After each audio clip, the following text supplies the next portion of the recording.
Amrin Al-Rashid Pane akhirnya mendapatkan hukuman atas perbuatan sadisnya. Pemuda yang mengakhiri nyawa wanita pekerja seks komersial micet di Kuta ini telah menjalani sidang putusan di Pengadilan Negeri Denpasar pada Selasa tanggal 17 September.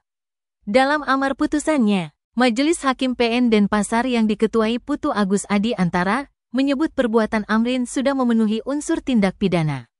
Maka dari itu pemuda asal Balikpapan Kalimantan Timur tersebut divonis telah terbukti bersalah melakukan tindak pidana pembunuhan. Hal yang menjadi pertimbangan majelis hakim dalam memutus perkara ini, mulai dari yang meringankan, yaitu terdakwa belum pernah dihukum, berlaku sopan, dan menyesali perbuatannya. Sementara pertimbangan yang memberatkan adalah, dia menghilangkan nyawa dengan cara yang sadis. Hasil putusan ini lebih rendah 3 tahun dari tuntutan JPU Windari Suli, yakni 12 tahun.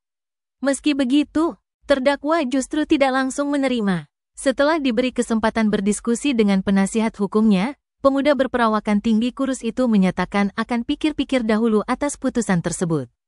Hal yang sama disampaikan oleh JPU.